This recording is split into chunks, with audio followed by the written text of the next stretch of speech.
తాకట్లో ఉన్న మీ బంగారాన్ని విడిపించి ఆ రోజు ఆన్లైన్ రేటుకి కొంటాం. Sharma gold company. శ్రీమాత్రే నమః. సుమన్ టీవీకి స్వాగతం. నేను గీతాంజలి. ఇవాళ మనతో పాటు ఉన్న అతిథి శ్రీ విద్యా ఉపాసకులు, ప్రముఖ జ్యోతిష్యులు గాడేపల్లి ప్రశాంత్ శర్మ గురువు గారు. అమ్మవారి గురించి ఎంతో అద్భుతంగా, ఎంతో వివరణాత్మకంగా మనకి ఎన్నో రకాలుగా వర్ణిస్తూ వస్తూ ఉంటారండి వీరు. ప్రత్యేకంగా అపర విద్యాలయం అనే ఒక ఇన్స్టా ఛానల్ ద్వారా చాలా ముఖ్యమైన విషయాలు అమ్మవారి గురించి, అలాగే సాధన మనం ఏ విధంగా చేయాలి, ఎలా అమ్మవారిని ప్రసన్నం చేసుకోవచ్చు అనే విషయాలు చెబుతూ ఉంటారు. వారిని సంప్రదించగానే అంగీకరించారు. ప్రస్తుతం స్టూడియోలో ఉన్నారు. వారితో మాట్లాడి అమ్మవారి గురించి ఎన్నో అమూల్యమైన విషయాలు తెలుసుకుందాం. గురుగారు నమస్కారం అండి. నమస్కారం అమ్మా. శ్రీమాత్రే నమః. శ్రీమాత్రే నమః. గురుగారు, అమ్మవారి సన్నిధికి వెళ్ళాలని చాలామంది కోరుకుంటుంది, అందులో నాకు కూడా. చాలా ముఖ్యమైనటువంటి ప్రదేశాలు, ప్రధానంగా అష్టాదశ శక్తిపీఠాలు దర్శించుకోవాలనే కోరిక. అలా దర్శించుకునే క్రమంలో కామాఖ్య వెళ్ళాలని చాలా రోజుల నుంచి అనుకుంటున్నాను. కానీ ఎందుకో ఇంకా కుదరట్లేదు, ఆగుతుంది. మరి నా మనసు ఆగుతుందో అమ్మవారు ఆపుతున్నారో అర్థం అవ్వట్లేదు.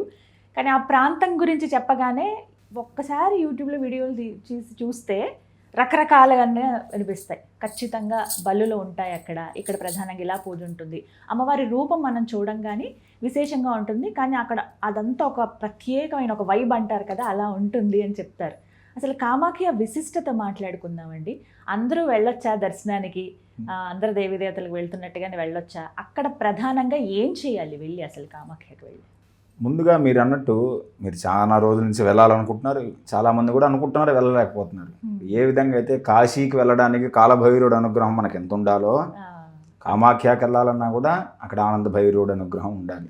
అంటే ప్రతి పీఠానికి ఒక భైరవుడు రక్షకుడుగా ఉన్నాడు. ప్రతి పీఠానికి భైరవులు, ముఖ్యంగా అమ్మవారికి సంబంధించిన శక్తిపీఠాలు, ఈశ్వరుడికి సంబంధించిన ఆలయాలని రక్షించేవాడు భైరవుడు. ఆయన ఆ కాపరి అంటే కాశీ కాపురాధినాథ కాల భైరవం భజ. ఆ పురాన్ని ఎందుకు కాపాడుతూ ఉంటాడంటే, ఎవరికైతే కర్మ తీరదో, ఎవరికైతే ఆ దేవత అనుగ్రహం పొందాడంటే వాడికి కర్మ తీరిపోయినట్టే. మామూలుగా దేవతను దర్శనం పొందాము మనం అంటే ఎంతో కర్మ పోయింది, ఎంతో పుణ్యాన్ని సంపాదించుకుంటున్నాం. భైరవుడు మాత్రం వాడి పూర్వజన్మ పుణ్యపాపాలను లెక్కించి వీళ్ళని ఇక్కడికి రానివ్వకూడదు, ఇక్కడికి వచ్చినా బాగా గుర్తుపెట్టుకోండి, ఈ క్షేత్రానికి వచ్చిన వీడి మనస్సు ఆ పరమాత్మ మీద, ఆ పరమేశ్వరుడి మీద ఉండనివ్వకూడదు అనుకొని మనం కూడా పోతే చాలా క్షేత్రాలు అడుగుతుంటారు, అయ్యా ఆ క్షేత్రానికి పోతే అంతా కమర్షియల్, అందరూ మోసం చేస్తుంటారు, అందరూ దగా చేస్తుంటారు అంటారు. నేను మాత్రం ఎలా చూస్తానంటే, ఆ క్షేత్రానికి వెళ్ళి నువ్వు మనస్ఫూర్తిగా దేవతని ఆరాధన చేసే ఇష్టం భైరవుడికి లేదు కాబట్టి నిన్ను ఏదో ఒక రూపేణ నీ మనస్సుని చెడగొట్టి నువ్వు అక్కడ కూర్చొని ఏ పని అయితే చేయకూడదో ఆ పని చేసేలా చేసి, ఒకరిని తిట్టుకుంటూ వాడిని నిందిస్తుంటూ ఇలాగే కాలక్షేపం అంతా చేసేసి తిరిగి మళ్ళీ ఆ క్షేత్రం నుంచి బయటకు వచ్చేస్తాం. నీకు పూర్తిగా భైరవుడు అనుగ్రహం ఉంటేనే ఏ క్షేత్రానికైనా వెళ్ళి మనస్ఫూర్తిగా అక్కడ ఉండగలవు, నువ్వు అనుకున్న సాధన చేయగలవు. అలాగే కామాఖ్య అనేటువంటిది కూడా భైరవుడి సంరక్షణలో ఉన్నటువంటి ఒక అమ్మవారి దివ్యమైన క్షేత్రం. అందరూ వెళ్ళొచ్చా అని అంటే అందరూ వెళ్ళాల్సినటువంటి ఒక మహాక్షేత్రం అది. కానీ అక్కడ ఆరాధన చేసేటువంటి విధి విధానాలు అందరూ ఆచరించాల్సిన అవసరం లేనే లేదు. అందరూ అక్కడికి వెళ్తే ఆ విధంగా వామాచారంలోనూ కౌలంలోనూ చెప్పిన అక్కడ ఏదైతే ఆరాధన ఉన్నదో దాన్ని చెయ్యాలి అనే నియమం లేనే లేదు. మీరు హాయిగా వెళ్ళి అక్కడ సాధన చేసుకొని అమ్మవారి ఆలయాన్ని దర్శించి, అమ్మవారిని స్వయంగా మనం అక్కడ అమ్మవారి ఆ శరీర అవయవం పడ్డ స్థలాన్ని స్పృశించి తాకచ్చు. పైగా అమ్మవారి భాగం పడినటువంటిది ఒక చిన్న బావిలాగా ఉంటుంది. ఆ బావిలో ఉన్నటువంటి ఎప్పుడూ అక్కడ నీరు ఊరుతూ ఉంటుంది. ఆ నీటిని మనం ప్రోక్షణ చేసుకోవచ్చు, ఆ నీటిని తీర్థంగా తీసుకోవచ్చు. అంతకు మించిన భాగ్యం వరకు ఉంటుంది. ఆమె శరీరంలో ఒక భాగం, అది ఈ సృష్టికి మూలమైనటువంటి భాగం పడిన స్థలం, అది అన్నిటికీ మూలం. అది అలాంటి మూల స్థానము. ముఖ్యంగా శ్రీ విద్యలో కానీ అమ్మవారి విద్యలో కానీ 2 క్షేత్రాలు చాలా ముఖ్యమైనవి. ఒకటి కంచి కామాక్షి అమ్మవారి క్షేత్రము, రెండవది గౌహతిలో ఉన్నటువంటి కామాఖ్య అమ్మవారి నీలాచల పర్వతం. ఈ 2 చాలా ప్రధానం. ప్రతి ఒక్కరూ అమ్మవారి భక్తులు వెళ్ళి చూడాలి, చూసి అక్కడ అనుభూతి చెందాలి. ఇంకొకటి మీరు అన్నట్టు చాలామంది భయపెడుతుంటారు, అది మేము కూడా వెళ్ళినప్పుడు ఆ అనుభూతి ఉంటుంది. దక్షిణాచారంలో ఉన్నాం, మనం సదాచారంలో ఉన్నాము, వైదిక మార్గంలో ఉన్నాము. అక్కడ వెళ్ళంగానే ఈ పంచమకారాలు బలులు ఇవన్నీ కూడా కనిపిస్తూ ఉంటాయి.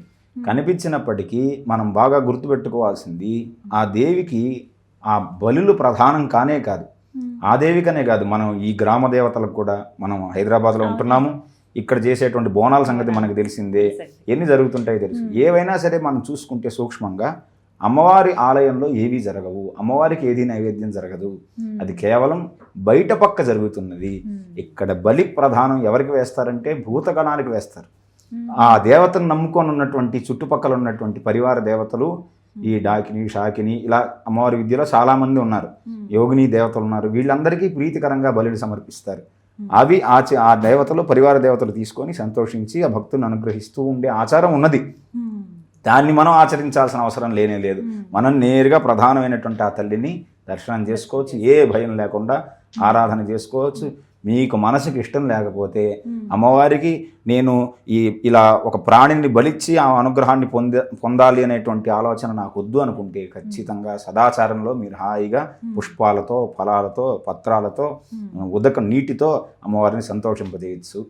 సాధకుడి మనస్సు ఎలా ఉంటుందో దేవత అలాగే సంతోషపడుతుంది. ఇదే రహస్యం, విధానమే. మన మనస్సు ఎలా ఉంటుందో ఆమె యొక్క అనుగ్రహం కూడా అలాగే ఉంటుంది.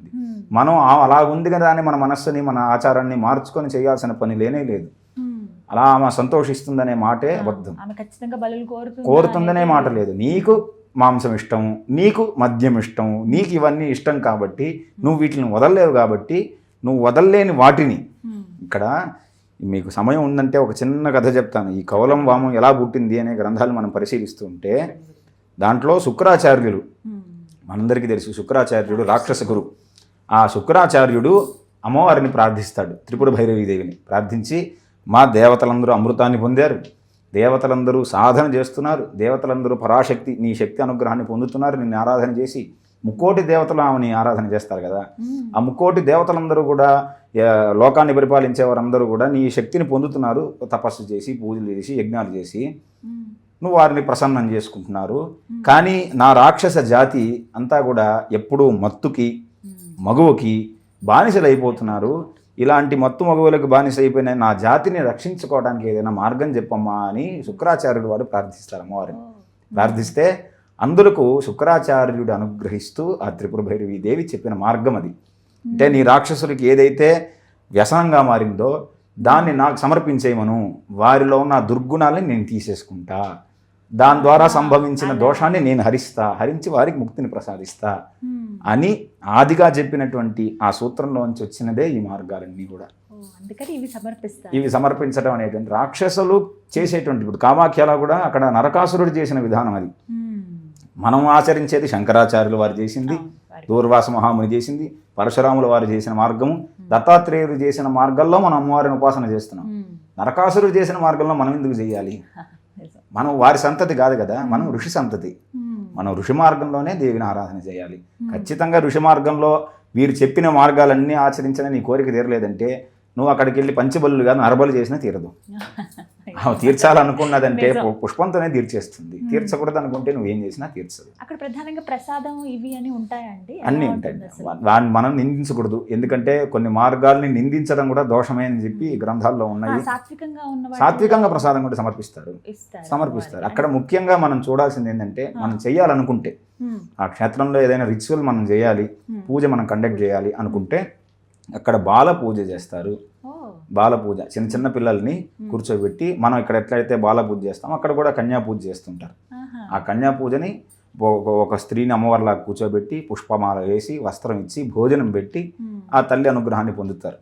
అది చాలా ముఖ్యమైనది, అక్కడ చేస్తూ ఉంటారు. అక్కడ పాండాలు అక్కడ ఉన్న వాళ్ళందరూ ఇది చేయిస్తూ ఉంటారు. ఇది చెయ్యండి, అమ్మవారు సంతోషిస్తుంది. చాలా మంది అవి కనపడవు కానీ ఇవి ప్రధానంగా కనిపిస్తాయి. ఇది కాదు మనకు, అది చాలు. అంటే చూపించే వాళ్ళు కూడా అదే చూపిస్తుంటారు.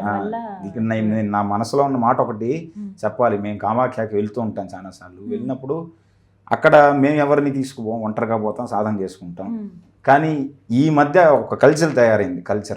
ఏం కల్చర్ అంటే, ఒక 10 మందిని తీసుకెళ్ళడం, వారి దగ్గర కామాఖ్యకి వెళ్ళి పూజలు చేయాలి, నాతో పాటు రావాలి, నేను తీసుకెళ్తాను, దగ్గర ఉంటానని ఎవరో కొంతమంది ముఠా తయారయ్యారు. వారందరూ ఏం చేస్తారు, 1.5 లక్ష, 2 లక్షలు, 3 లక్షలు అని తీసుకొని ఒకరి దగ్గర తీసుకొని వెళ్ళి అక్కడికి వెళ్ళి వారికంటే రూమ్ ఏర్పాటు చేసేసి వాళ్ళని ఆ రూమ్లో పడేసి వీరిపాటి వీరుంటారు. పాపం వారంతా డబ్బు ఖర్చు పెట్టి అక్కడ ఏమి చూడాలి, చూసేదానికి ఏమున్నది, ఏం శక్తి ఉన్నది, ఇక్కడ ఎందుకు ఇలా జరుగుతున్నది, అక్కడ ఏం చేస్తే మనకి ఫలితం దక్కుతున్నది, ఇవన్నీ చెప్పేవారు సరిగా లేరు. ఇంతింత డబ్బు ఖర్చు పెట్టి మోసపోయి ఇక్కడ తీసుకెళ్ళినవాడు మోసం చేస్తాడు, అక్కడ ఉన్నవాడు మోసం చేస్తాడు. ఇలా అమాయకమైనటువంటి భక్తులు ఏదో వారి కష్టం తీరలేదని అమ్మవారికి వెళ్తే అమ్మవారు ఏదో తీరుస్తుందని వారు ఎలా అప్రోచ్ అవ్వాలో తెలియక వీరందరినీ నమ్మి లక్షలు ఖర్చు చేస్తున్నారు. ఖర్చు చేస్తే సరే వాడిని నమ్మావు కాబట్టి, నువ్వు మోసపోయావు కాబట్టి మనం పక్కన పెట్టేద్దాం. కానీ అక్కడికి వెళ్ళి నువ్వు ఏదో ఇంత ఖర్చు చేసావు, నీ పని అవ్వలేదు, నాకు సాటిస్ఫాక్షన్ లేదు, నా కోరిక తీరలేదు అని చెప్పి నువ్వు ఎవరిని అంటావు?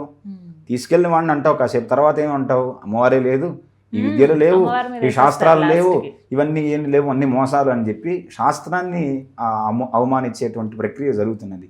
దయచేసి మనందరం కూడా ప్రార్థించాల్సింది, తెలుసుకోవాల్సింది, సమాజానికి తెలియాల్సింది ఏమిటంటే మనము నేరుగా వెళ్ళచ్చు, వెళ్ళి మనం కావాల్సిన దర్శనం చేసుకోవచ్చు, మనం అమ్మవారిని ప్రార్థన చేయొచ్చు. మనకి ఎవ్వరి తోడు అవసరం లేదు, అమ్మవారి తోడు ఉంటే చాలు, ఆవిడ అనుగ్రహం ఉంటే చాలు, అంతే. ఇప్పుడు ధైర్యంగా వెళ్ళచ్చు.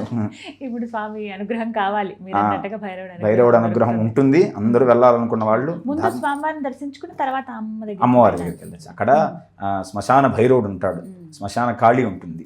అక్కడికి వెళ్ళి ఆ తల్లిని అమ్మవారిని దండం పెట్టుకొని తర్వాత దశమహావిద్యలకు అందరికీ ఆ కొండ మీద దేవాలయాలు ఉన్నాయి. బగళాముఖి అమ్మవారి ఆలయం చాలా బాగుంటుంది, భువనేశ్వరి అమ్మవారి చాలా బాగుంటుంది. అక్కడ ఉన్న ఆలయాలన్నీ కూడా దేవతామూర్తులతో ఉండవు. మనకి ఏ విధంగా అయితే అయోనిర్యోని నిలయ కూటస్థ కులరూపిణి అంటారు కదా, అయోనిర్ అంటే ఆమె యోనిలోంచి పుట్టలేదు, యోని నిలయ యోనిలోనే ఉంటుంది అన్న వాక్యాన్ని అనుసరిస్తూ ఆ దేవాలయాలన్నీ కూడా ప్రతి దేవాలయంలో యోని రూపంగానే అమ్మవారు ఉంటుంది. 10 మహావిద్య దేవాలయాలు యోని రూపంగానే ఉంటాయి. అన్నీ చూసి అమ్మవారి దగ్గర సాధన చేసుకొని ఆ కొండ మీద ఒక్క రోజైనా ఉండి ఆ తల్లి అనుగ్రహాన్ని పూర్తిగా పొంది తిరిగి రావాలి. అందరూ అమ్మవారి అనుగ్రహాన్ని పొందొచ్చు, ధైర్యంగా వెళ్ళొచ్చు. మా అపోహలన్నీ తొలగించారు. ధన్యవాదాలండి. నమస్కారం.